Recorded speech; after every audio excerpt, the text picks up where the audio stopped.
everyone, I'm Bianca, or BP on Facebook.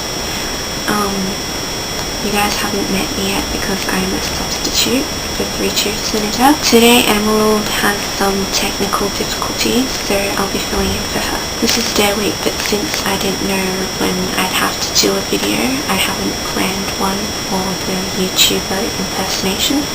So I'm just going to do last week's truth topic, which was books. Here's what I'm reading: The Land of Stories, The Wishing Spell by Chris Colfer. You might know of Chris Colfer from the show Glee. He plays Kurt Hummel. This is his first novel, and he came up with the idea when he was very young, when he was about 7, and his family was going through a rough time. He used this world and his imagination as a means of escape. And this is the map of the world. Chris always wanted to be a writer, and as a child he promised himself that one day if he got the chance he'd write and publish this book. And here it is in my hands today. I only just got the book 2 weeks ago, so I'm only up to like page 63 or something. But what I've read so far has been very interesting.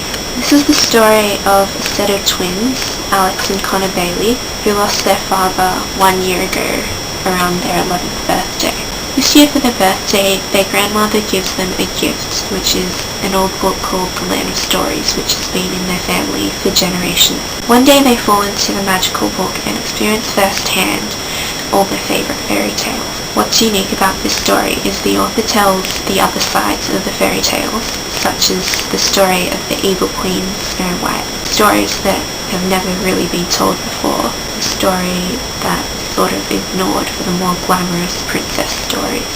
Since so far I haven't read much, I haven't reached the part where they go into the magical world, so I'll read you an excerpt which I have read, which stood out particularly for me. This is a memory that Alex has about her father.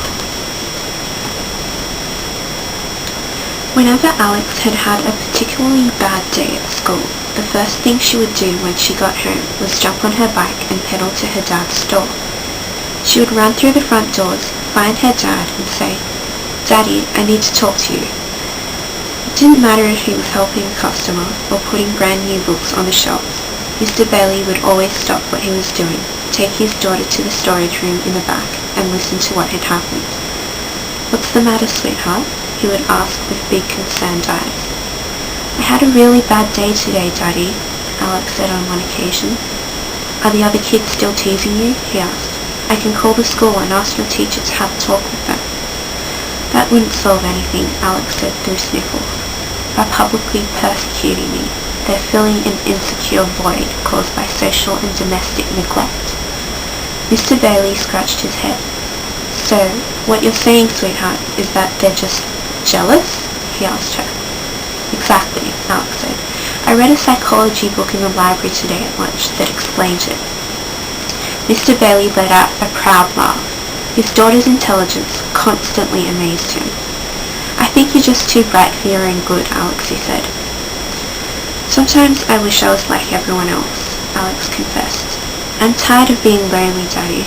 If being smart and being a good student means that I'll never have friends, then I wish I was more like Connor." "Alex, have I ever told you the story about the curvy tree?" Mr. Bailey asked. "No," Alex answered. Mr. Bailey's eyes lit up. They always did when he was about to tell a story. "Well," he started, "one day when I was very young, I was walking around the woods and saw something peculiar. It was an evergreen tree, but it was different from any other evergreen tree I had ever seen. Instead of growing straight out of the ground, its trunk curved and wound in circles like a large vine." "How?" Alex asked, utterly entranced. "That isn't possible. Evergreens don't grow like that." "Perhaps someone forgot to tell that to the tree," Mr. Bailey said. Anyway, one day the loggers came and cut down every single tree in the area except for the curvy tree. "Why?" Alex asked. "Because they figured it was unusable," Mr. Bailey answered. "You could never make a table or a chair or a cabinet out of it. You see, the curvy tree may have felt different from the other trees, but its uniqueness is what saved it." "Whatever happened to the curvy tree?" Alex asked. "It's still there today," Mr. Bailey said with a smile. "It's growing taller and taller and curvier every day. A tiny smile grew on Alex's face. "I think I get what you're trying to tell me, Daddy," she said. "I'm glad," said Mr. Bailey. "Now all you have to do is wait for the loggers to come and chop down all your pears." Alex laughed for the first time all day. Mr. Bailey always knew how to cheer her up. Well, that's all for now. I hope you all enjoyed it as much as I did. Emerald, I hope that your equipment decides to behave for next week, and I look forward to all of your Dare videos that are coming up. Bye!